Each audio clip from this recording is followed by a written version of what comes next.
All righty, folks. Welcome back to the Mushing Alaska podcast. We're your hosts, Brendan and Sean, and we're excited for this next episode. We've got a special guest on, and I'm going to turn it over to Sean to give a little introduction. Yeah, welcome, Gerhardt Thiart, Iditarod veteran. Oh, just let that resonate for a second. Thank you for having me. Yeah, and a quick introduction. I'm sure you've told your story once or twice, but this Gerhardt's, ran the Iditarod. Now has his second race. Him and I have a somewhat similar first race experience, getting to one of the final runs of the race, and then having the conditions kind of stunt you, and then coming back and running it again and getting to the finish line. And man, that must have been a pretty special feeling. Like, almost in a way, I feel like it's even sweeter having had that, coming just a little short and then coming back to redeem. It's almost sweeter than just finishing it the first time. That it's like, I almost, in a way, I kind of recommend, like, you should scratch your first time just so that you can experience failure and then build yourself back up. Sean, that word you used, sweet, it hit me. You're right. When I left safety, I was around about 15 miles away from Nome. I broke down emotionally. Man, luckily I was alone and just the dogs in front of me, and I was bawling my eyes out. My tears was freezing on my cheeks, and I could taste Nome. I said, man, and I was thinking back to last year and said, this is what it takes. The word sweet, I could not have described it better. You need to have some kind of toughness, roughness, some difficulties, not making it the first, because the victory of the second one, that is so sweet. Thank you for using those words. I'm going to use it now. I'm going to steal your words. Sweet. I use that word way too much. It's like, I just refer to things as sweet. So I appreciate you giving me some credit. I thought I would have to say some kind of fancy word that's like, I don't know, that has like six syllables in it or something. But no, we stick to plain English. All right, sweet. That's good. And remember, I'm from Africa. English is not my first language. That's true. Yeah, first South African. You might be like, is there even anyone from the continent of Africa that has done this? Yeah. You will go down in histories. There's a much, I think it did it in the early 70s. A man called Fred Agree. He was from Zimbabwe. That's one country, just one of the countries north of South Africa. I think he did it in the 70s. He lives in Homer, Alaska. Okay, nice. We got Zimbabwe representing in the Iditarod. That's great. Zimbabwe, yeah. Heck yeah. So now you're like in Alaska still. I'm glad to hear that you're in Alaska. I know you're probably going to have some going down to South Africa, or over and down to South Africa, and sometime soon. But it's cool that you're still here. You're not like, all right, I got to the finish line. See you never. I'm home. I'm going home. No, you're like, I guess I'm still here with the dogs. You got your wife is up here in Sterling, Alaska at Mitch's place, which is on the Kenai Peninsula, one of the most amazing places in one of the most amazing zones in Alaska is the Kenai Peninsula. And so, yeah, I'm glad to hear that you're here. But what's like, I mean, I saw a 2-minute interview of you at the finish line, and they were like, hey, how was the trail? What was so hard about it? And you're like, dude, like, you think I'm going to be able to answer this question in like 40 seconds?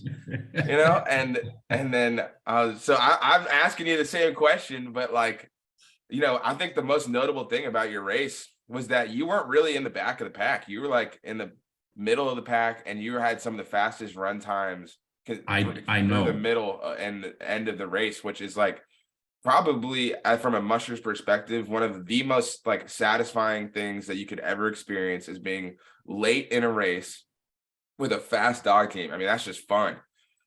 It is. I was running to the minute on my run rest schedule, which Mitch CV, which he set up for me. And it was a weird and wonderful experience coming to a checkpoint and everyone is leaving and you're the only one there. And I had no fear. I had no concerns. I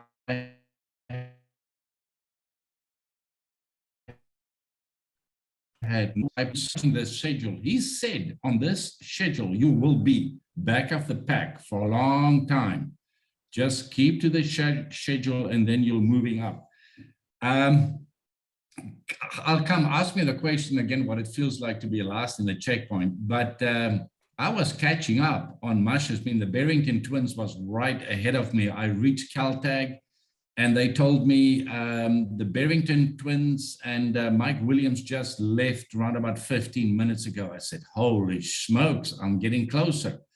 From Caltag to Iditarod. When I got to Iditarod, I came in and I got my dogs bedding down, and there's the Barrington twins and Mike Williams. They're getting ready to leave. So, oh, I'm getting closer. And then when I hit Shaktula, when I got to Shaktulek, they were still camping, no one in sight. But then a storm came up and they left. Man, I just walked into the checkpoint, into with the sleeping quarters, and they came out. They wanted to leave, or they planned to leave before the storm actually hit. So I stayed 29 hours in Shaktulek. I got holed up for 29 hours in Shaktulek due to that storm. And then the back of the pack, they caught up with me, and that's where me and Bridget had. I had a serious conversation with Bridget. I told her, Bridget, you and I should be at least 100 miles apart in this race. And she looked at me laughing. He said, why? I said, what is going on outside? She said, it's a storm. I said, yes. Are we together? She said, yes. I said, what happened the previous 700 miles when we were 100 miles apart? There was no storm. We should not run together. Every time you and I run together, we get hunkered down in a storm. That was the humor in the situation there. But then I lost, and after the 29-hour layover due to the storm in Shaktulek, man, there's no way you can catch anyone in 250 miles or 200 miles with a 24-hour being behind 24 hours. So I just stayed to the schedule. Nice. Yeah. So Bridget, if you didn't catch that for anybody, that she and Gerhardt and maybe some other mushers last year, which they were all together in that coastal storm that ended their race 50 miles shy of the finish line. So to see Bridget, yeah, that's funny. You see Bridget at Shaktulek and you're like, no, you are not who I want to see. No, okay. Get away, move on or whatever. No. We're not supposed to be together. Every time there is a windstorm holding us down. Oh, man. And then, I love to see, at one point, 200 to 300 miles into the race, I remember at some point remarking, oh boy, Gerhardt, you're pretty far back. I hope everything's good. And at that point, Bailey, Greg Vitello was back there, and I'm like, these guys, they got. Well, then little do I know, this is all part of the master Gerhardt and Mitch plan, and you would be just a freight train getting to the coast. And gosh, I mean. That's it's almost just you've a graduation into dude, I feel like you've at some point when I met you, you were training for your first Iditarod, and that inexperience was good, because you have that excitement. Yeah. And now I feel like after following you this year, you're a veteran. Obviously you are an Iditarod veteran, but it seemed like you just knew what you were doing out there. the way that you're talking about your experience, it seems you just have confidence in your ability to assess the situation, take care of your dogs. It's not as simple as just resting for 5 hours and that's all you got to do. There's so much more finer tuning going into, how you're taking care of your dogs and, getting them to sleep as quickly as you can. And it just seems like you've like graduated into being like, you're not just like a bucket lister, you're like, I'm a musher, dude. I'm a Iditarod veteran. What up? It's true what you said on the second one. It's when I reflect back to the military, everything you do is a drill. You jump from a helicopter or aeroplane, it's a drill. You do fire and movement, it's a drill. You rescue someone, it's a drill. The second Iditarod, I hardly think anything to do in a checkpoint. You just do it automatically and do it with calmness and just get it done and get your sleep. And I slept much less on this Iditarod than the first Iditarod. I wasn't this tired. I didn't get sleep deprived. But yeah, as you say, you just go through the motions. And I must give you credit, reflecting back the one night you sat there on the couch waiting for Dallas to play cribbage. And I brought out my entire winter closet, parkas, anoraks, long johns, socks, and you looked at me and I was worried and am I going to get cold? And you looked at the clothes and you said, hey man, you'll be just fine in that. And that's exactly the same clothes I wore on this one and last year's one. So thank you for giving that confidence. But I also want to come back to you. My puppy team, this team was much, much stronger than my 2-year-olds I had last year. Just for example, I was in Iditarod. You hear Mush's dog and everything from Iditarod checkpoint to Shagaluk. Brain did it in 7 hours and 17 minutes, I think. Man, and I had 2 drivers on there, 2 youngsters, Oscar and Willie, and they started to drive, and and I look at my watch and I look at my GPS, I look at my watch and I look at my GPS. And I was on my drag mat going up those hills with their dogs, but coming my team was strong, and I was like, I was chasing Brad Sass, and I think under correction, I might have had the fastest time from Shagaluk with those. So yeah, I had a strong team and I just stuck to the schedule. Is that run, from my understanding, who was I don't remember who I was talking to.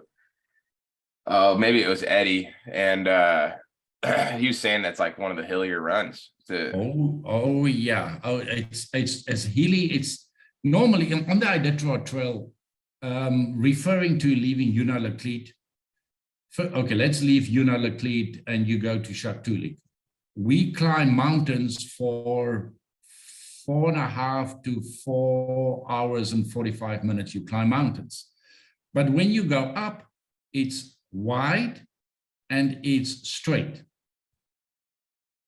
Going from Rainy Pass to Roan, before you get the Delzal Gorge, you go up the highest point on the Iditarod Trail. It's wide, it's all snaky, narrow, and you hit every single tree that you can get on that trail. It is just amazing. It's scary and amazing. Why am I telling you this story? I don't know. Sean, ask me a question. Yeah, I'm off. Well, gosh, you 24'd where? I 24 in McGrath, same as last year. Yeah. McGrath, dude. McGrath it's like the most comfortable setup. To continent, I've 24 there too. But yeah, those villages. I honestly, dude, when I see people 24ing in Ophir, maybe I'm missing out on something. But when I was there the year, it was just like you're like in a tent with like a propane heater. and there's like, they wouldn't, maybe it was because of the COVID or whatever, they wouldn't let me in any of the buildings. Maybe I'm missing out, but man, the creature comforts of McGrath and Takatna. Man, I don't understand. I've heard that someone did his 24 in Iditarod. Yeah, Wade. Yeah, Wade Mars. Man, wait, there is no water. There is no sleeping place. Why you want a 24? Why? I don't understand. I'm a Kushimasha. I like, and the best thing this year being last in the pack, man, I've got to pick a bed. There's so places to sleep. I had inside. There's food left over. It was like being in a holiday resort in McGrath. It was really, really nice being back in the pack. Heck yeah. Yeah. I'm sure Wade, firstly, he was by himself at Iditarod in the front of the pack for at least like 12 hours of his 24. And from my recollection, there is a bunkhouse there that's like heated and a bunch of beds and stuff. Yes. But yeah, definitely not like, just charging ports everywhere. You can like McGrath has just like outlets everywhere. You can just charge all your things, everything. And you get up in your socks and you put your food in the microwave, and you don't have to go out to get food, or there's water for you. I mean, I fed my dogs at least 4 hot meals on my 24. It's just, everything is so easy and it's just comfortable in McGrath. So Gerhardt, I want to take it back to the kind of like the front of the beginning of the race. So like those first few days, there was a lot of heat. So I'm just curious, what was that effect on either your schedule or, how did the dogs handle that? Actually, the dogs handled it quite well, and they did not have much effect on my schedule. I got to Finger Lake, I think the Monday afternoon. The Monday afternoon or Monday mid-morning, I got to Finger Lake and I was camping there. I got there around about 11, stayed for 6. I left around about 5 o'clock again. It was warm. Me and Jason Mackey was there, and DK Nachtgebur and Mike was there, and they planned to leave. So they actually stayed longer due to the heat. But when 5 o'clock came, it was cooling down, so that did not affect me. However, the next day, Finger Lake to Roan, I was leaving Roan at 11 o'clock in the morning, and it was warm. And Roan, you go through the burn where there's no snow and dirt. My dogs, I was worried at a point, and I said, okay, this might be too warm. And then I realized we train a lot and the dogs are conditioned. I just took it slower and I gave him lots and lots of rest. I mean, long rest. I didn't stop for a minute or two. I'll stop for 5 minutes and let them play wherever there's snow, let them play and make it funny for them. And that didn't affect them at all. I was actually quite surprised and happy and lucky there. Yeah, that's something that is a really interesting like mental battle that you have, because oftentimes the dogs, like what you perceive the dogs, okay, how can I explain this well? You're sitting there on the sled and you're thinking it's too hot for the dogs. And oftentimes when you're like, gosh, this is tough. I don't think, that when you're having those thoughts, it's often like you're not even 40% of the way to where it actually would be tough for the dogs. It's like, it's your analysis and you thinking, oh, this must be like, I can't run, 50 miles. So, this must be hard on them. And then in reality, the dog's like, dude, we're chilling. We're going to go slow. We're going to manage ourselves. If you can just give us a break the next patch of snow that you find. And that's what you're doing in the burn is you need, when it's hot out, they need to cool off in the snow. They need to eat, hydrate, and the hydration is like the number one thing. If like, you can't have your dogs get dehydrated. And so when there's no snow, there's no water. right? So you there's a couple of little trickle creeks that you cross and burn. There's a couple of patches of snow you run into, and yeah, you make those little breaks in your run count. But that's like what from in my experience as a musher, I'd always think like, oh yeah, I was planning on giving a 5-hour rest, but I really think that they need a 6-hour rest. And it was mostly just my thinking that they need it, but in reality, they're doing just fine. And I'm just getting it in my head games, and then that's that you're playing this head game with like, do the dogs need the rest, or is it me thinking that they need it? Yeah. And they really are doing totally fine. It's like, that's just this everlasting dance. I don't know if you can relate to that or not, but it's so many times during my training and my qualifiers working with Mitch Seeley, he said, don't let your human emotion, especially when you're leaving a checkpoint. Wait, Gerhardt, real quick. You cut out real quick. What did Mitch say? Mitch said, do not let your human emotions get involved. Like you sit there on the sled, man, is it too warm or not? And you look down at the dogs and the tugs are tight. You standing on your drag mat with both feet, and we've been already 30 miles away from Rome. It's just a different ballgame. It's when it's good, when it's 10 below, or when it's 10 degrees or 0 and there's enough snow, there's not a lot of thinking you got to do. But when it gets warm or when it gets very cold, you got to put on your thinking cap and work with that. Work with experience, work with what you've heard, work with what you have seen, work with what you do see and feel in front of you. Mm-hmm. Yep, there's that. You got to be careful when you're running dogs at 40 miles or 40 degrees Fahrenheit. It's things you can work them a little too hard, or not give them enough breaks, or not keep them hydrated. And you do your best to run them at night, but you eventually you got to run during the day. You can't just rest for 9 hours straight every day. So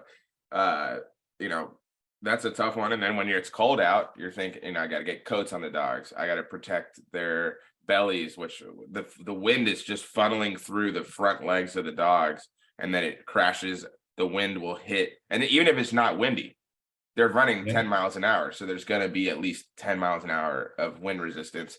And it channels through the front of your legs, the dog's legs, and it'll, hit their flanks, their stomachs. And so you have to put the proper protection, and you have that kind of gear that you add to the coat at those temperatures and those conditions. And of course, like if it gets minus 40, like typically the dogs can take the scoops of snow and hydrate and cool off. But at minus 40, that snow's really hard and crispy, and the dogs lose interest in scooping snow. So you have to be even more conscious of that hydration in their meals and in their snacks. And because dogs can skip a meal. It's not the end of the world as long as they're drinking and eating snow. And then if you end up getting a dog dehydrated, then they're not going to eat. Then you're sending them home, and that's so true.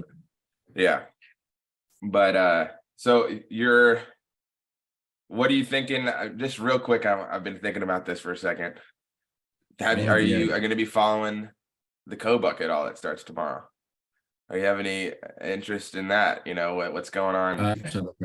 Yeah, I see Bailey Vitello he's entered the Kobuk. Man, that kid has got too much energy at the checkpoints. Just looking at him, he made me tired. I just had what a great kid. He never slept. I've never seen him slept at any checkpoint. Man, that kid, and all the luck for him in the Kobuk.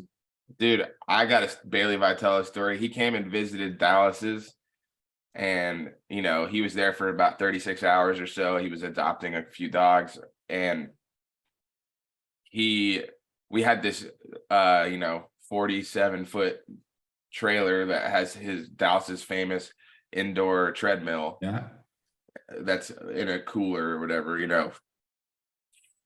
and there was like a massive amount of snow, like at least 3 feet of like hard packed snow. And this is like late in the winter, so it's like February or something. And he just like went up there by himself and removed like, I don't know how many gigatons of snow from that. And like, no one asked him to do it. He just was like, yeah, I'm going to go do this. And we were just like, we'd be doing chores and just kind of look at him. And he's just like, I don't even know this is true, but I feel like he just like had his shirt off and he's just sitting there for like 3 hours straight, which would cripple me in every way physically. And he was just like, all right, what do you guys need me to do next? I'm like, man, I met up with him, I think in Iditarod. And when I left Roan, his dad, I was on my way getting ready to leave. And his dad, Greg, came in. And that's why okay, well, to leave. And his dad came in.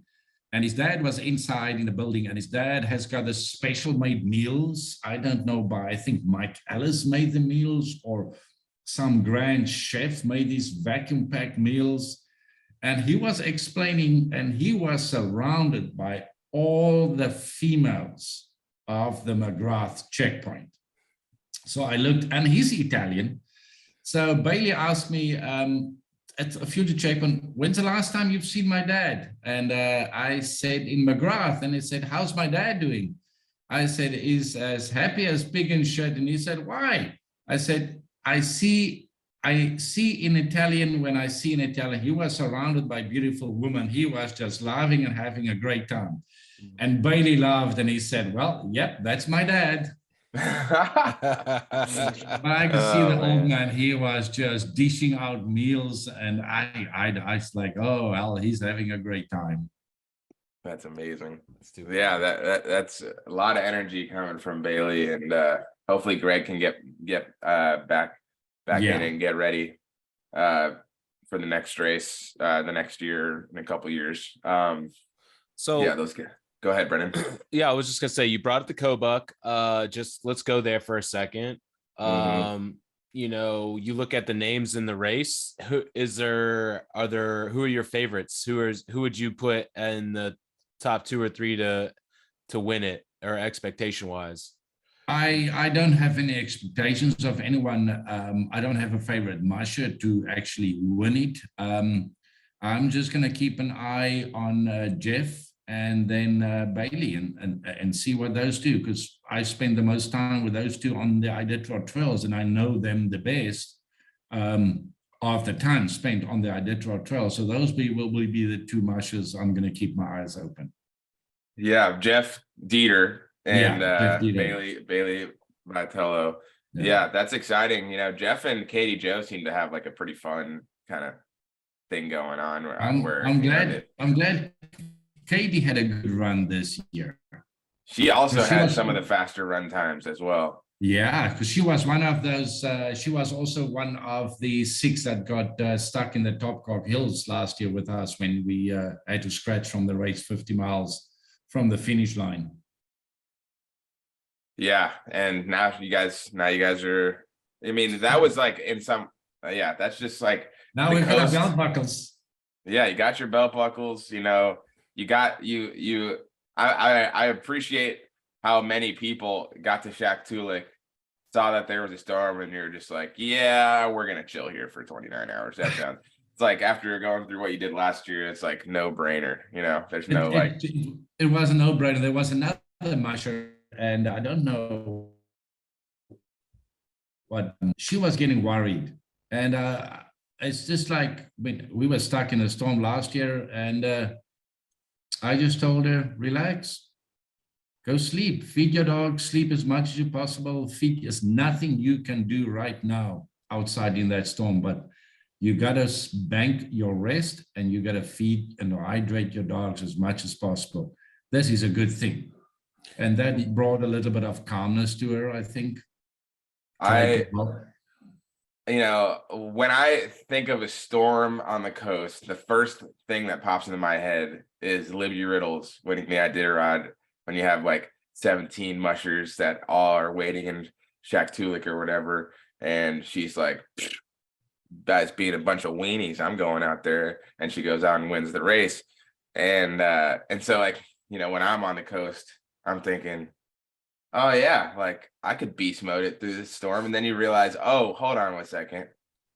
All these like badass mushers that have run the Iditarod like 13 times, they also they know, all right, I'm not going in this shit, you know, and there's just like a certain level that it doesn't matter how much grit you have, how well trained your dogs are, and how good a shape they're in, and whatever. There is a tier that Absolutely. 2014 Jeff King and, you know, or yeah, you know, what you guys went through last year, the Shaktoolik storm that held up you and Deke and all these other mushers, you know, there's just like this certain level of wind that you're just like, I'm not fucking with this. Yeah. You know, Yeah. that's just not even like, you cannot get through that.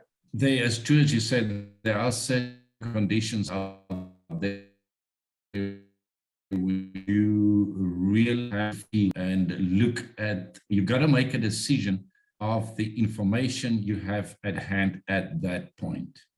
It's just, you got to make a call, and you feel it. I mean, you feel it out there. You have a sense, that sixth sense in you.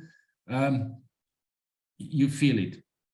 Yeah. You feel it. Shall I go ahead, or shall I go, or shall I stay? And it is like, you just say like, yeah, you know, we stayed 29 hours, but like I've stayed, you know, in White Mountain, we stayed way past our 8 hour, and Yeah.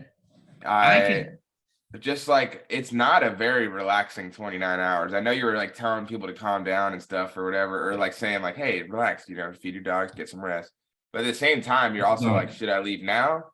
Should I leave in like a couple hours? Like, it's supposed to die down. Should I wait for it to actually die down, or wait till it's predicted to die down? I can say that that hold up, the 29 hours in Shaktoolik, my team had good momentum. I had a very, very strong pup team.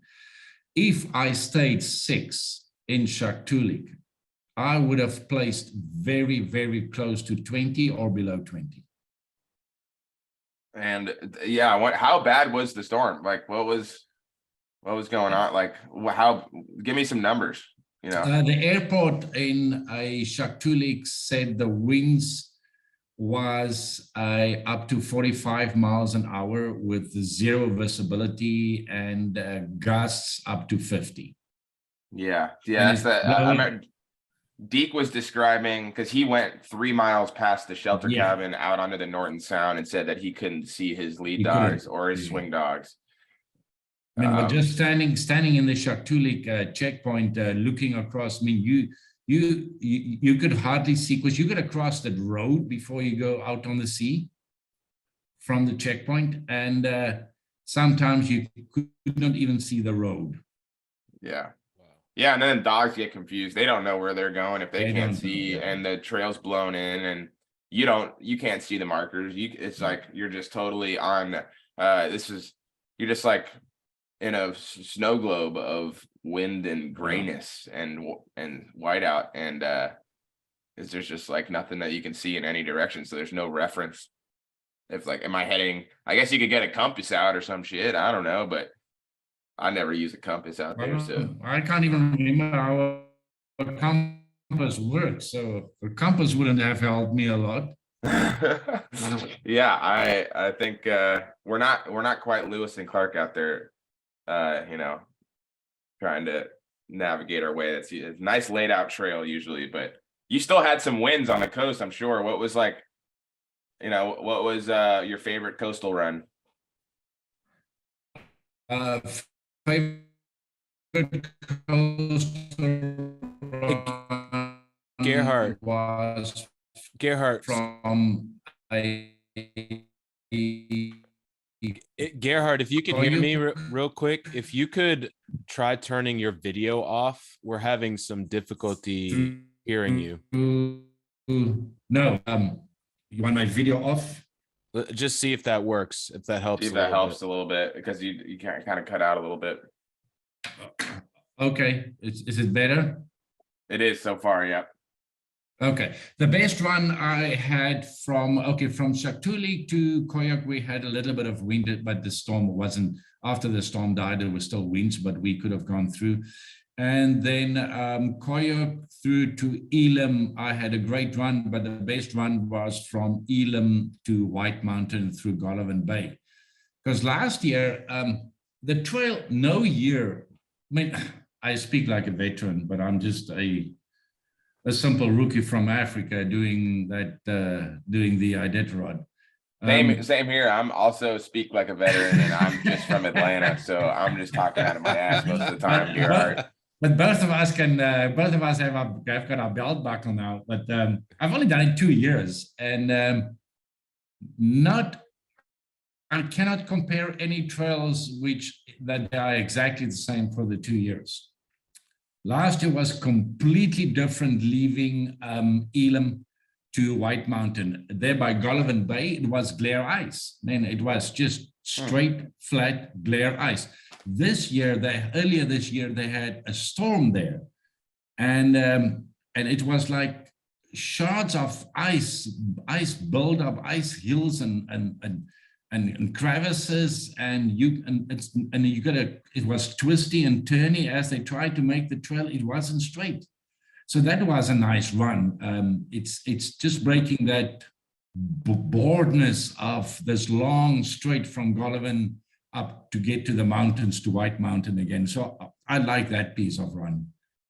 I recall that run being like straight and almost downhill, but that does not sound familiar. Not this year. Last year, I mean, this was like glare ice and straight to the mountains or to the other side of the bay.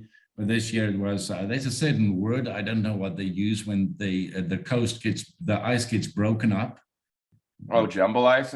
Yeah, that's the word. That's the word, jumble ice. And the trail was snaky, and then you're on glare ice for a short bit, then you're on blown in snow, and then you go over bumps and stuff. And it was nice. But it was nice. But the best part is of the coast. I'll take that. But the best part for me is leaving safety. So I never got to experience the blowhole because I was maybe just entering into it where I ran into that overflow. What did you have, like a blowhole? Like, I don't even. Can you just say something about the blowhole?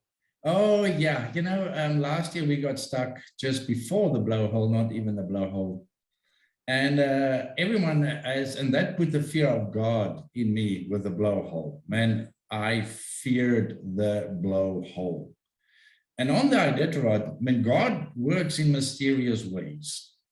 Due to dog mushing and due to my careers in Spurs, you don't go to church that much, but the Iditarod, it shows you got to pray more.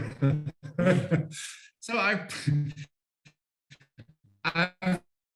never prayed so much as I did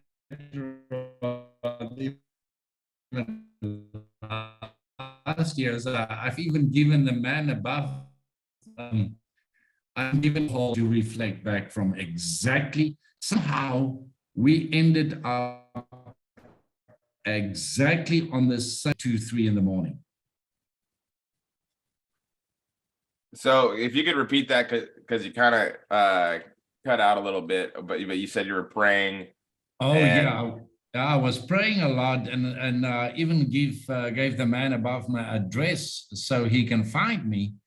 And as I said, I called my mama so many times, but she never came to help me. But okay, coming back to leaving White Mountain, somehow the Shaktulik holdup put us exactly on the same days of the week and hours of the day as last year. Last year, our 6 left White Mountain around about 2-3 in the morning.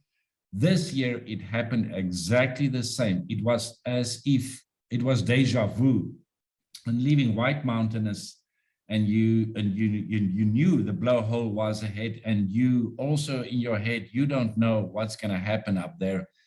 Man, the blowhole was as quiet as a Sunday afternoon, a slight breeze, and that was it. Man, it was when you hit the coast, we go down the Topcock Hills and you hit the coast and you're on your way to safety. You said, man, I should pray more. This actually helped. Someone closed the door of the blowhole. There, I can honestly say there were none. Just a slight breeze. We were lucky. I was lucky. What this is so this is Brendan speaking. Yes. What is the biggest, like, I've heard about the blowhole, but I'm not a musher, so I'm never gonna see the blowhole. What I hope you don't. What, like, for someone listening who is gonna be like me, who's never gonna be out on the trail, how would you describe it? What is so scary or intimidating, or what just, if you could share more about that, I guess. What I know about the blowhole and what I've heard, it's a stretch of around, I'll say anything from 7 to 10 miles wide, where the Arctic winds from the north gets pushed down and they channel into this Topcock, those Topcock hills, and funnel through the hills to the coast. So there is always strong winds. If you go through the blowhole and the winds are around about 20 miles an hour, you're lucky.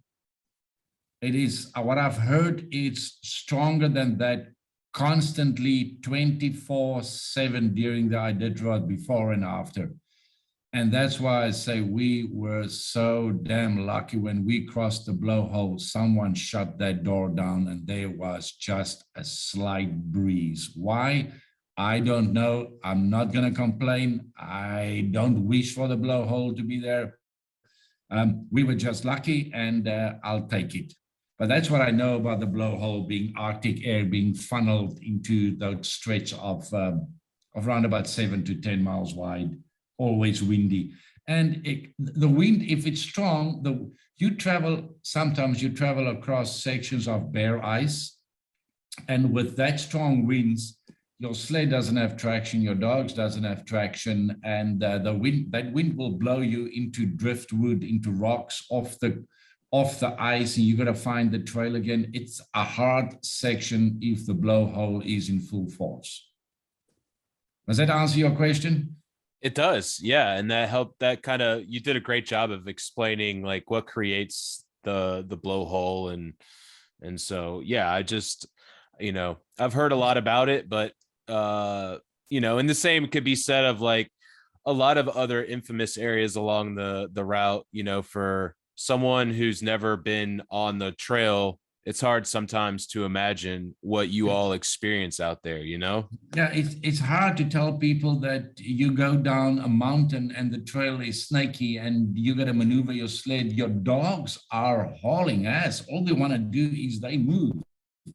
And you're going down the mountains, you got to be on your drag and brake, and you got to steer left, you got to steer right, you got to miss that tree, it's a lot of things, and you got to think on your feet all the time. The only time you can relax is basically on the Yukon, and when it's flat and you can sit on your sled and enjoy the scenery. Most of the times for me, as a rookie from Africa, it's like, holy crap, it's like, how the hell did I just get through there? And I'm still alive, my sled's in one piece, and my dogs are okay. Man, it's just, some mushers, veteran mushers, does it year after year. It's like second nature for them. But it's hard for me to even to stay upright on my sled, if I can say that. I remember, and this is now Sean talking. I feel like our voices are too similar, Brennan. I could start talking in a higher pitched voice. Yeah, so I remember in 2022. No, but I just remember talking to Dallas about, like the best thing about the Iditarod is that no matter how shitty a run is and how like tough the trail is, like you get to the checkpoint and you're like, well, I don't have to do that again until maybe next year, if at all, and that was what was weird about 21 Iditarod.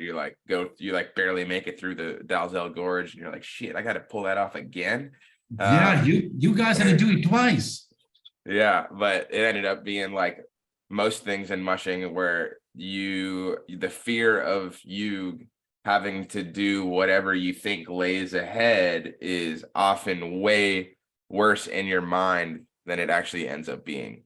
And that's something that you can take with you, through several different parts of your life. Just sometimes the fear that you have is much worse than it actually is going to be. But I was just thinking back, like 2022, you have the disappointment ending, but an awesome, race otherwise. What was it like after not getting to the finish line? In that time, you're like, all right, I want to run it next year, but I don't know maybe if I'm going to have the chance to or not. How is the funding going to work? My wife has spent the whole last year or two, halfway across the world, and I haven't gotten to spend a bunch of time with her. What was running through your head? It's easy to look back on your experience and just be like, yep, he scratched one year and finished the next year. But like, it was a long journey between the first and the second Iditarod. And what was those first couple months like after, your experience at the Topcock Hills, and how did you kind of reassess and kind of gather yourself? I'm going to jump around from various time frames there, so you just bear with me. As things come up in my head. Okay, I'll start with after being rescued, airlifted out of White Mountain. They dropped me off at the hospital. Oh yeah, you like hurt yourself too. I broke my ankle there. Oh. And so I got airlifted to Nome Hospital, and they checked me in and said, yep, took x-rays and said, yep, your ankle is pretty much broken. I said, oh, well, thank you very much. But I had friends there, and they all waited for me to come out of this room on a wheelchair, being wheeled out with a broken ankle, crutches and stuff. And I could see the look in their eyes. I could put myself in their position, and they were most probably thinking, in what emotional state of mind will I be failing the first attempt? And I looked at them and I smiled and I laughed and I said, boys and girls, can we just go to the first bar? I need a beer and I need a hamburger. And they asked me, they said, do you have any emotions?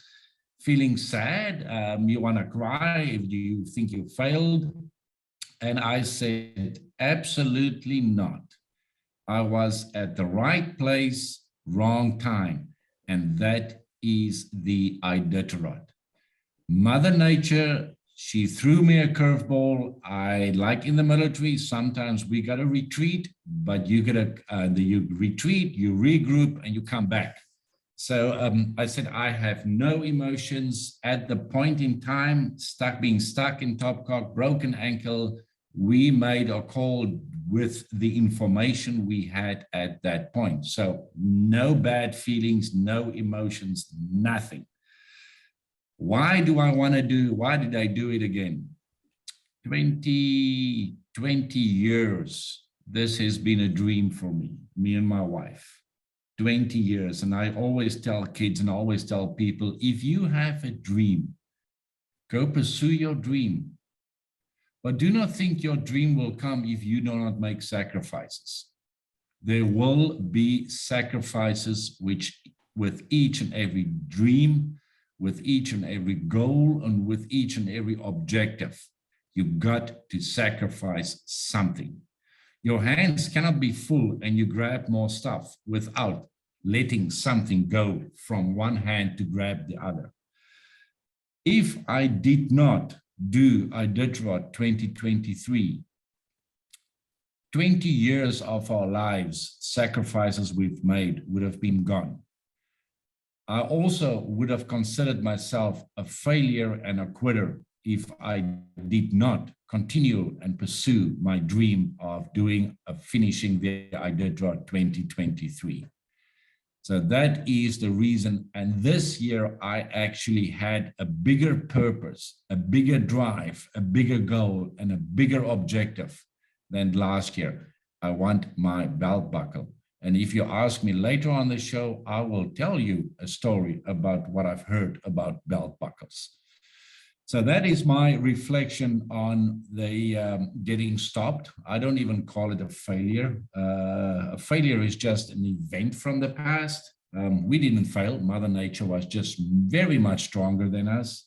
We had to retreat, and then we came back this year and achieved our goal.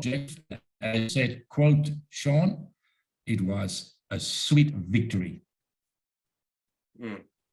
Man, I feel like you need to give this like motivational speech you just gave. You know, like you should. I want to record that, cut that like last minute out of. You know, you can't pursue your dreams without a little sacrifice. And that was good. I'm all hyped up right now, man. You got me feeling the feels. Like, all right, what are my dreams? What do I want to do? All right, let's do it. You know, coming back to dreams, I speak to a lot of people, and the people, human beings, couples with, and I'm referring to most of my friends have children, and they say they also have dreams, but they have kids. It's hard. It's difficult. It's supposed to be hard. It's not supposed to be easy. And in the same breath, I said, don't you think your kids will be proud of you if you move them around to pursue your dreams so the kids can look up at you more? Some people get stuck in a rut and they think life's just impossible. I'm stuck in a rut. I'm 55 years old and I still did the damn Iditarod. I didn't grow up on a sled. I didn't have sled dogs. I grew up in the desert with desert dogs and lions and giraffes and great white sharks in the ocean. People just have to pursue their dream and grab it by the horns and make the sacrifices and take their family with. Your kids will be proud of you one day, what you have achieved. We need more people in this world who just live the dream. Living the dream, dude. Absolutely. Like I got a couple of examples that come to mind that what you're describing. You're the first one, of course, but my friend Martin Early is running the Kobuk 440 for the second time, I believe. Mm-hmm. He's also somewhere in that 50-year-old range. And he's born and raised in I think he's developed a dairy farm in New Zealand, and sold off the farm. And what is his dream? He wants to run the Iditarod. So he contacts Jeff King. This is what I want to do. How can I make it happen?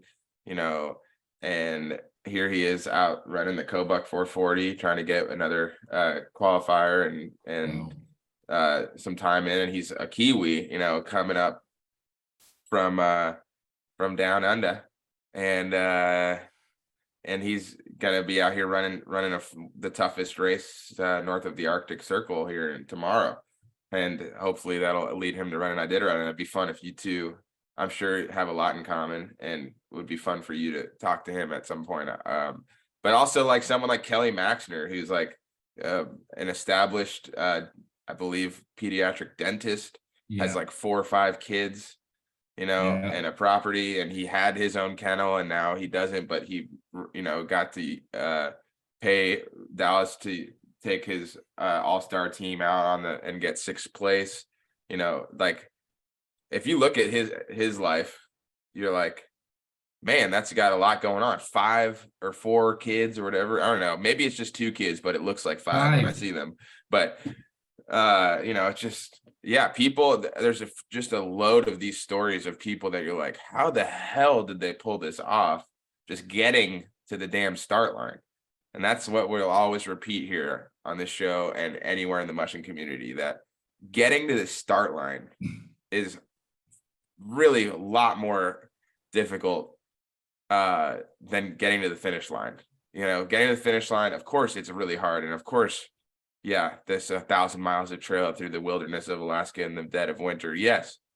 But to get 14 dogs trained up and ready, and all the thousands and thousands of pounds of dog meat cut up and ready to give these dogs throughout the training of the winter, and finding a there's just like, it's a miracle. And the fact that the race gets put on is a miracle. You got 22 checkpoints, half of them are villages, half of them aren't.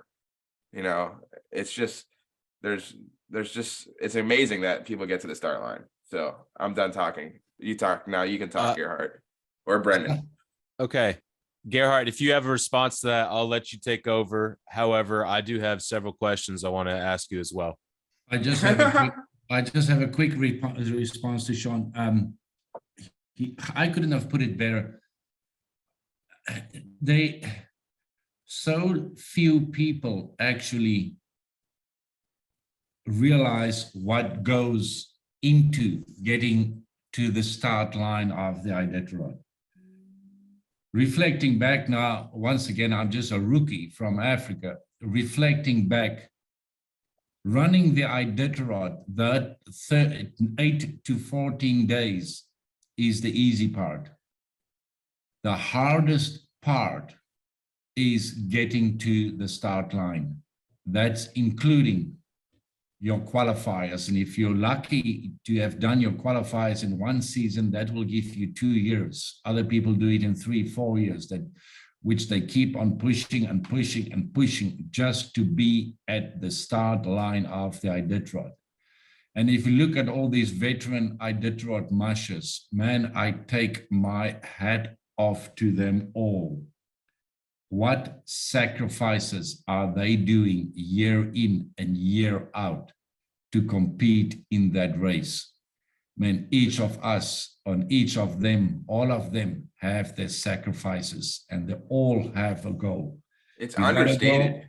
You got a goal, you got to make sacrifices. I mean, dude, you look at like Ali Zirkle ran 19 Iditarods. She had an unlucky spill on the last one, but finished the first 18 races. Martin Boozer, 39 starts, 39 finishes. Fans take that for granted. I think like I am as guilty of taking it for granted as any fan. I'm included in this. When I see someone like Pete Kaiser running his whatever umpteenth Iditarod, 14th, I believe. Damn. All right. Yeah. So, I just think of that like, yeah, that's a given, whatever, but now Pete's out there. We got a great support system and everything, but man, he's flying his dogs every year to Anchorage from the middle of nowhere in Southwest Alaska, for him to even just literally just to fly his dogs there. And, he's got 1 or 2 or 3 extra steps more than anyone else who lives on the road system in Sterling or in Willow or in Fairbanks or whatever. So yeah, I personally can at least say for me that I take for granted people like Richie Deal, Pete Kaiser, Nick Petit, these guys that are competing in the race every year, and they don't take a year off. And I mean, that's just like, I don't know, that's pretty amazing to be able to pull it off time and time again. And this is Brendan speaking. I can't help but think that in order to get this dream off the ground of running the Iditarod, and a lot of those folks you just mentioned are all people that have their own kennels. It's like, once you're that deeply invested into it, I feel like it would be really hard to like pull the plug on that, and I don't know if you have anything that you want to add on that too, Gerhardt, but like I would imagine like Pete is getting tired of doing this. He's got kids. Same with Richie, right? But they have the kennels, and I feel like it would be hard for them to just stop doing what they've been doing. Like the system that they've created is like it's already in place. They have the dogs, they have everything they need. They just have to run the dogs, I guess. I don't know if either of you have anything to add to that. I've got to agree with you, Brandon. I don't have my own sled dogs. I don't have a kennel of 100 or 200 dogs, or even 50 dogs, or even 30 dogs. And it's hard for me to walk away from it. I know I'm going to have withdrawal symptoms somewhere in October when I see the termination dust on the Alaska mountains, or you can feel the bite in the air. I'm going to miss the hookups. I'm going to, for this year at least, these veteran mushers, with all respect, they've got a different kind of drive. It's like, I can imagine, put myself in the shoes of a school football coach. The kids graduate, they leave, there goes half your team, and now you got to bring in youngsters, and the challenge is to see how these youngsters are going to perform. And it's the same with these kennels, where they have dogs coming in, young ones, 2-year-olds just finished Iditarod. Those 2-year-olds will be part of the A team, and it's an addiction. It's once you're in there, and the smells and the sounds and the energy of the dogs, which is a great part of why you cannot it's hard to let go. Even people that say they're going to not do the Iditarod for the few years, I don't think they get rid of their dogs, or their dogs is part of them, and they are part of their dogs. It's a unit. It's hard. Yeah, I'm now a couple years removed from my last race, and I'm, every race I'm like, how could I get back into this thing? And now I'm like, all right, Gerhardt's like, you got a dream, you got to make some sacrifices. I'm only 31. You're 55. Dude, yeah. I got 24 years to fucking figure this out. I think I can get back out there. We'll see what happens. But whatever dream or goal you have, just don't be so stupid like me taking 22 years. You can do it in a few years. Okay. All right. That's a deal. I'll do that. That's a deal. Yeah. So then, what's your next dream? What's next for Gerhardt? You're going to take the next year off from Iditarod, it sounds like, and maybe you'll be back, maybe you won't, whatever. No, but what's life for Gerhardt looking like moving forward? I have another adventure in mind, but I'm not gonna promote that as yet. I want more information on it. It's also another dream from maybe more than 30 years ago. I've seen on TV and I've seen it live. That is, it's another challenge. It's a lot of sacrifices. I have not even told my wife what it is. Okay. So she knows I'm full of surprises, and she's always my best support system. She just jump in the car with me, and there we go with our 3 pet retired sled dogs. Next year, as I sit here, I'm not going to do the Iditarod, but I cannot speak for the future. I might be back, I might not be back, depending on my next adventure. How long is that's going to keep me busy? But there is something in the pipeline, and I will make it public maybe later, once I got more clarity about it and how am I going to do it. And for each and every adventure I do, the most important for me is I have to figure out the big why. Why do I want to make the sacrifices doing that adventure? I'm still figuring out the why. I have an idea on the why, but I need clarity, volume, substance and depth in the why. It has to make a change, and it has to make a difference, the why, in my life and other people's life, before I start with a new adventure and challenge. I love it. That's beautiful. This is Brendan speaking. That's awesome. So I guess, like, you had this dream of running that Iditarod 20 years ago, as you say, and you and your wife moved to Alaska like 3 or 4 years ago. Can we just talk a little bit about, I kind of want to connect the dots. Sean's probably more familiar with how you got to Alaska story, but I'm not. And I have a feeling some of the listeners would be just kind of interested in, you don't, not necessarily like the crazy details, but I'm just, let's talk about 20 years ago. What happened 20 years ago that made you think, I want to run the Iditarod? Okay, I'm from the belief, now you're going to give me time here. I'm going to take you long back to 2002. I believe happy wife, happy life. Amen. My wife wanted, now we're living in South Africa. I was actually a restaurant manager in Durbanville, which is a suburb of Cape Town. And by that time, me and my wife were living together, and she said, I want a Siberian Husky. She needs to be black and gray and blue eyes. I said, happy wife, happy life. Okay, let's get the Siberian Husky from a breeder in Johannesburg. Then now we got the Husky puppy. Then we met people. They are actually Siberian breeders, Andre and Natalie van der Merwe.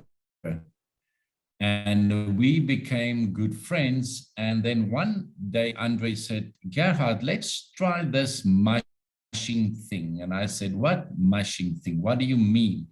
He said, yeah, we're going to put this. These are Siberians. They are sled dogs. They are an Arctic breed. They belong in the North Pole, but they are working dogs. Their job is to pull sleds. We don't have sleds in South Africa. We don't even have snow, but we can hook them with the same harness and a gangline. We can hook them in front of a two-wheel scooter or a bicycle or a three-wheel cart, and they can pull us down dirt roads. So we started doing that, right?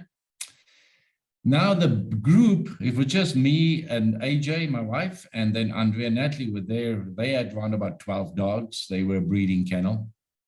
So there we go. And then we got 2 more Siberians. So now we've got 3 Siberians doing this thing on dirt roads. They call it dry land sledding. And then normally it was a social thing. So the group grew bigger.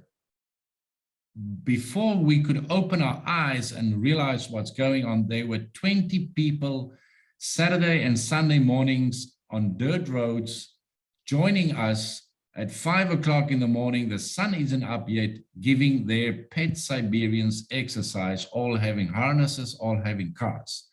Normally, when we're done there, we'll go to Andre and Natalie's place and we lit a fire, open wine, cold beers, and just barbecue for the rest of the Saturday afternoon. And this is where I got tricked into the Iditarod.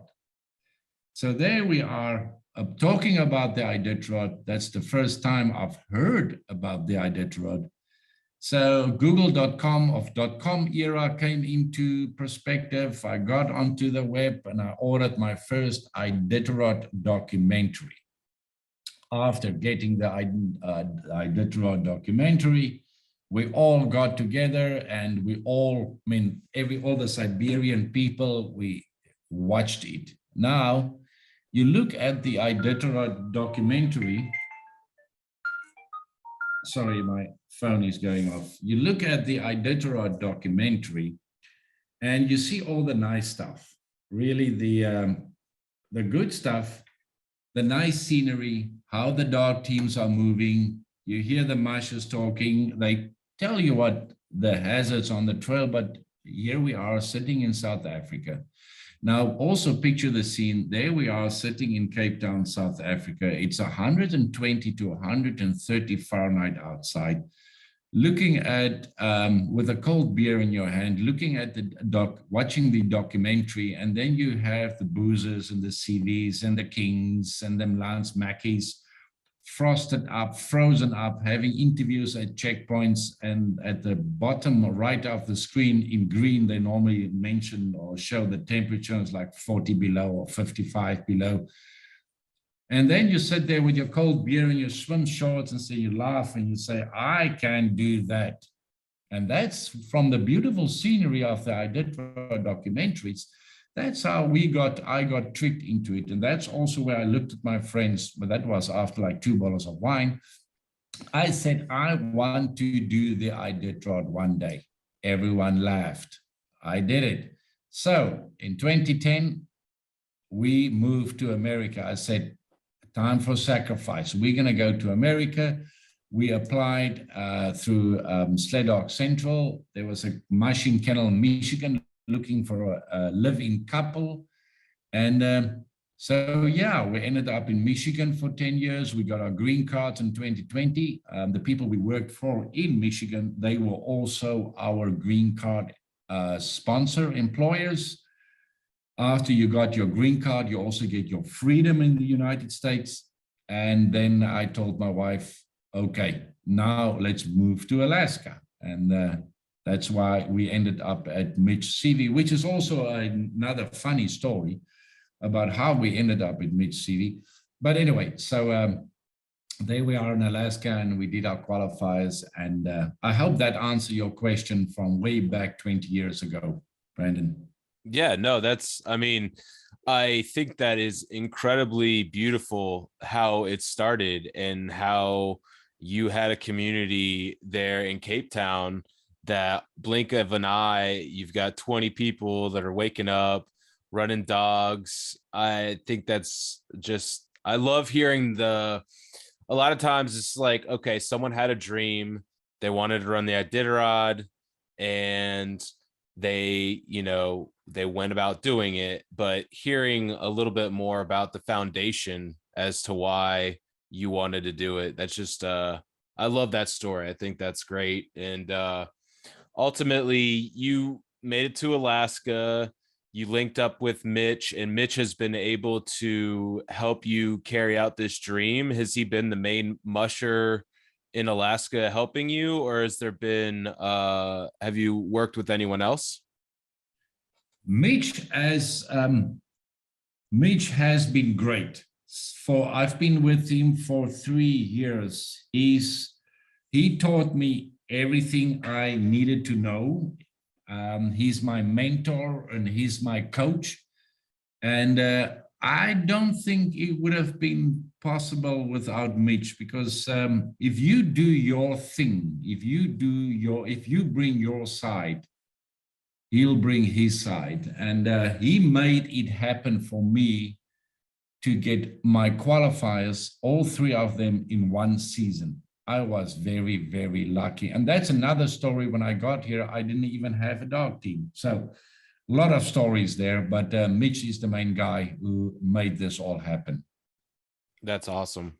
That's awesome. And then I guess lastly on this journey story, I do have 2 other questions, but so you've run the Iditarod now, you've accomplished this dream. You just talked about how you are contemplating another 30-year dream, even aged even more. This is going to be even like aged like some fine wine here. So what is your plan? Like, are you going to continue to stay in Alaska? Are you thinking about going back to South Africa? Is that still to be determined? We are actually leaving on April the 10th, me and my wife and my 3 dogs. I call it my 3 kids. We are leaving Alaska and we're going to take a long drive through Canada, ending up in Michigan, where we're going to work for the summer in the restaurants there. Okay. That is the short term. And during the summer, I will do some research on my next adventure and find the why for my next adventure. And then that's where it ends. I don't know where this road is taking us. I don't know where the journey is going. I know where the end is, and we all know where the end is. That's the time when we step off this human train, and that's what making our lives so interesting. We just, life is a journey. We're looking for detours to take. We're looking for left turns in the journey. We're looking for right turns in the journey. We're looking for ups and downs, and we're just going to take this journey one day at a time. Man, I do not have much. Me and my wife, we actually do not have, we don't even have a place which we can call home. We don't have a fixed address. We both have each other, and we have our 3 dogs, and we have a little SUV, and we've got hard work, good work ethics, and we can find work anywhere. And that's where we're going this summer, to work there in the restaurants and just live out our dream and plan our next adventure and take it from there. And I've got no idea. Some people at my age already are retired, and they're building their cabin by the lakes. Oh my goodness, I don't even have a cabin to live in. So, and that's our fun part, to answer your questions. Going back to South Africa, no. I would love to stay in America. We are legal permanent residents now, and we plan to retire here in America one day. We have not been back to South Africa since we came here in 2010, but we do plan a trip this year to South Africa too, which is also another adventure. Take a few months or so off and just go visit our family in South Africa, and take a road trip and miss our country. Nice. Man, this is I love this is such a cool story, dude. I love it. Dude, it's like, everybody's got this, there's like this cookie cutter like life that you can live. And that's kind of how I felt like I was set up to be. And now, you're like, okay, but you could, the other option is you could be 55 and Iditarod veteran.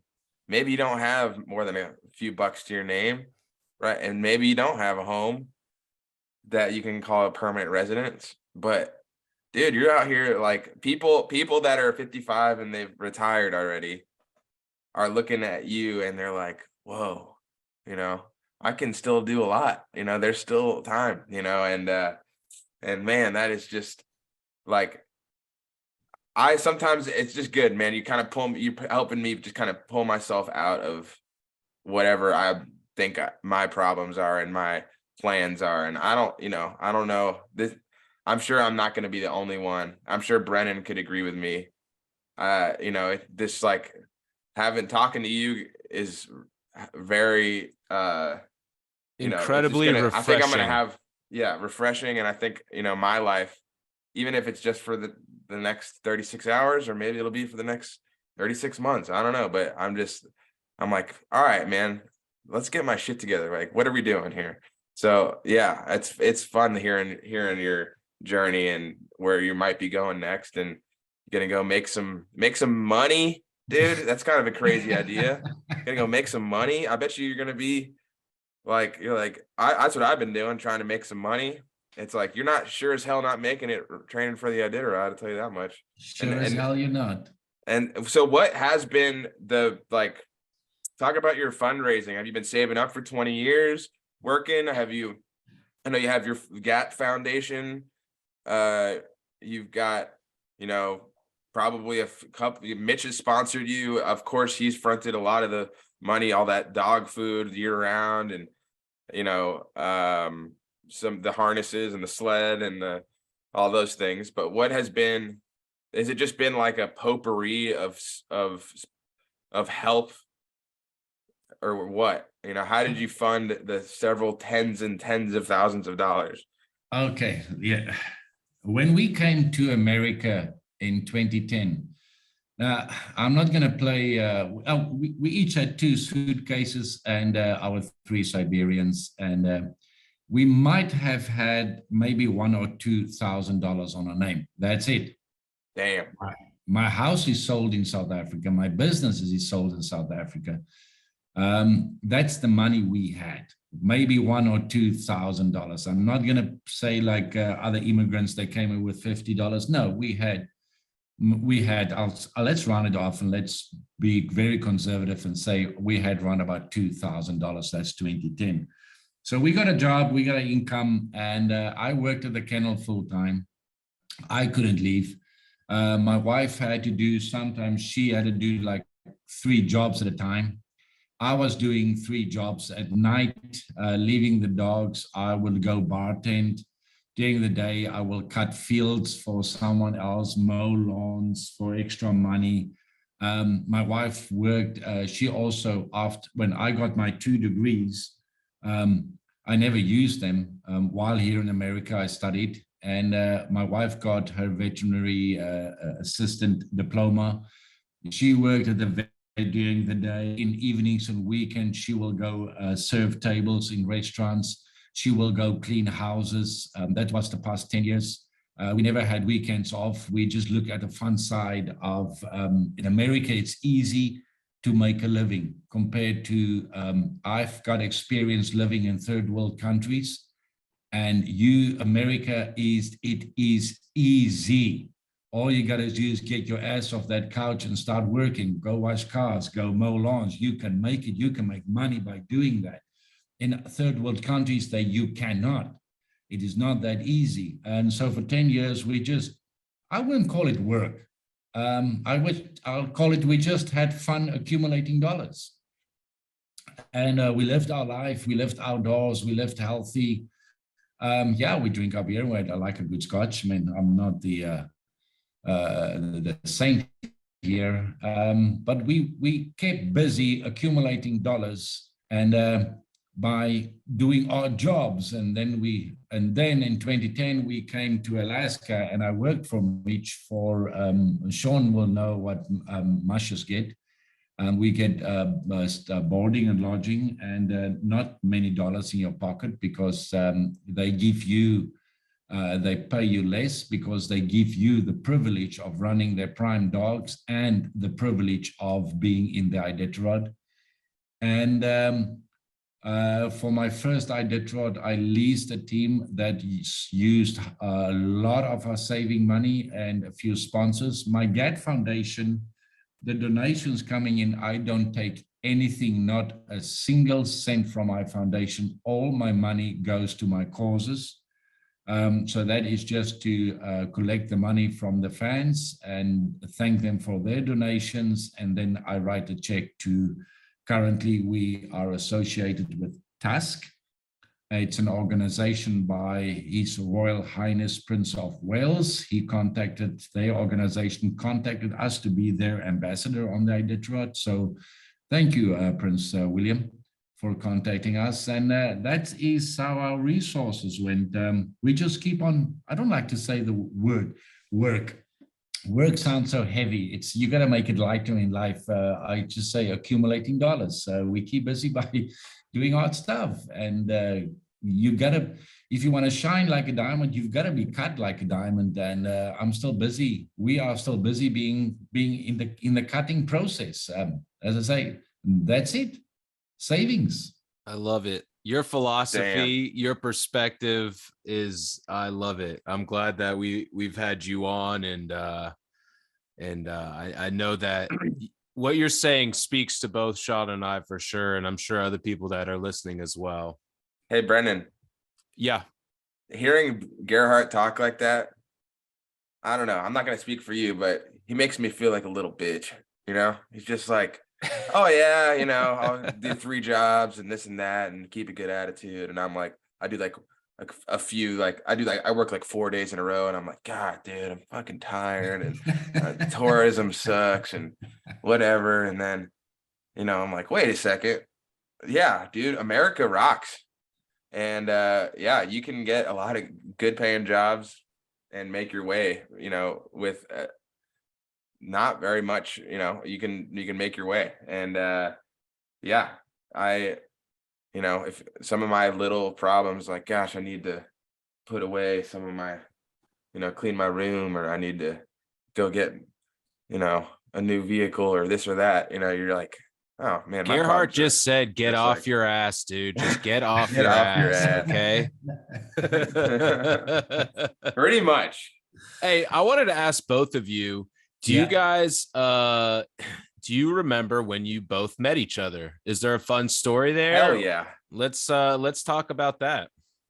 Dude, so in 2020 fall, Dallas and I took 30 something dogs and we went to Mitch's place because that time you cut your hand with a knife.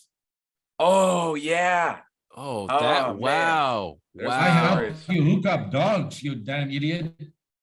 Yeah, I was trying. So this comes back to I am kind of a little bitch. All right. So I I was like cutting before I meet Gerhardt. I'm like trying to cut a neckline off of the gang line. The gang line is what you refer to as the entire line of 12 team dogs is all connected to one rope. And then there's a bunch of smaller lines that attach to that or whatever. So I'm taking neckline is one of those lines that's attached to a gang line. I would go to try to cut the gang line off. And like, it's literally the first rule of scissors. All right. The first rule of scissors is like, maybe don't point the scissors at yourself when you're cutting something. Okay. And sure enough, I did. And then like they slipped and went like right in the skin that's between my thumb and index finger. That's like, it went like in like parallel with my hand. It didn't like stab, it didn't stab.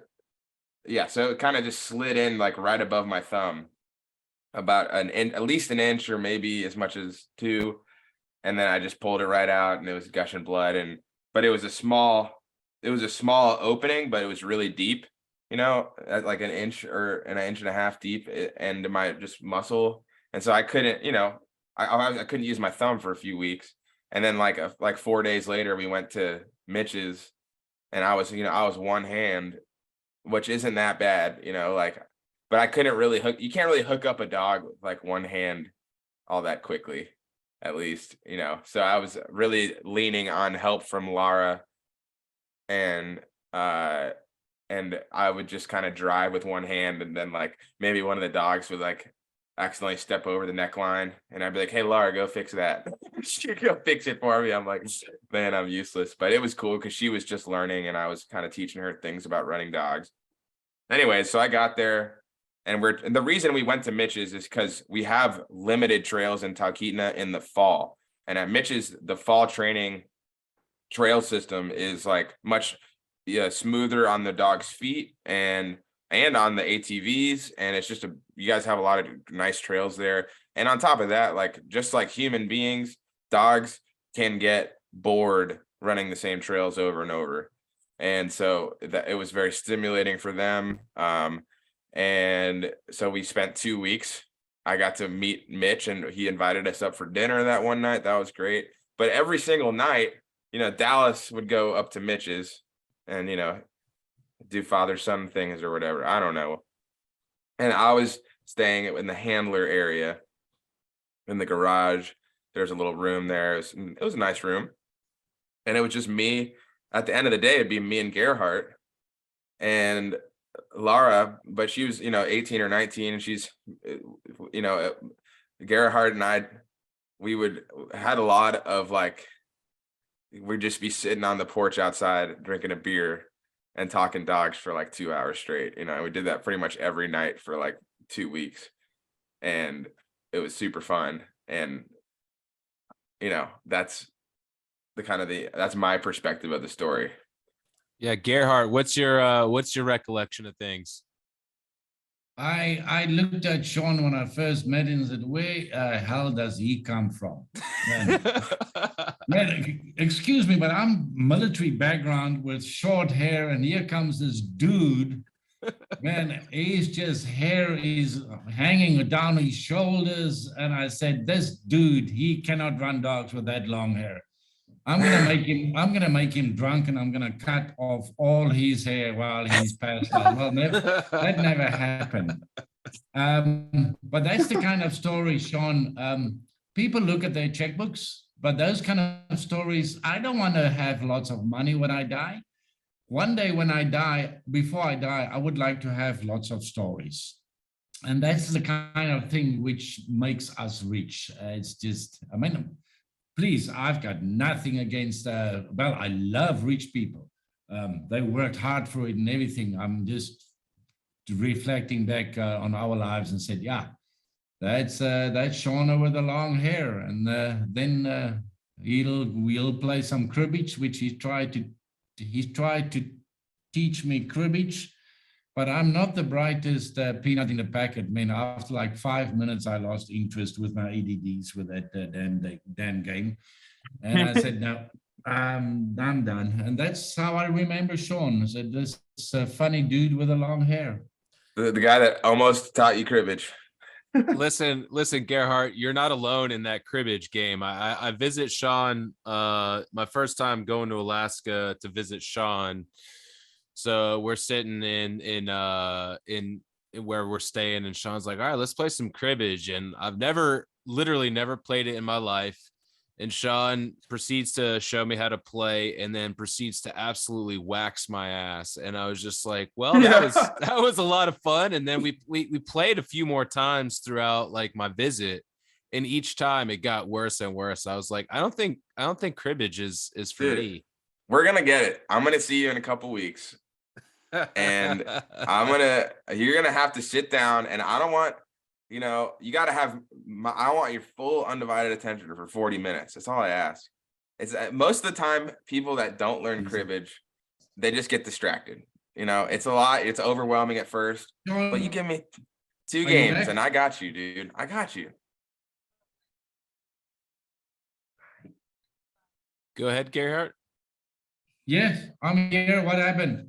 Okay, no, we were just talking shit about cribbage, honestly. Well, cool, man. If you coming through Anchorage on your way out of town, let's grab a beer. Absolutely. Where are you now? In Anchorage. Serious? Oh yeah, dude. If you need a bed to crash on or something, you let us know. We got a Oh yeah, of course. When we come to Anchorage, we can go out for a beer and a burger. Of course. Heck yeah! All right, it's a plan. It's a plan. Hell, I don't like to plan, but that sounds like a damn good plan. Yes, you said April 10th. Yeah, April 10th, a Monday we're leaving, or April 11th. And you know me, I like discipline, I like order, I like things arranged, but we might leave on Monday the 10th or not. We might leave Tuesday the 11th. Might be in July, who knows? Yeah, because my first, we're starting work in Michigan on May the 1st. Okay, nice. Okay, so there is a cutoff that you have to leave at least by a certain time. Yeah, they only give you a certain amount of days to travel through Canada. Well, sweet. Gotcha.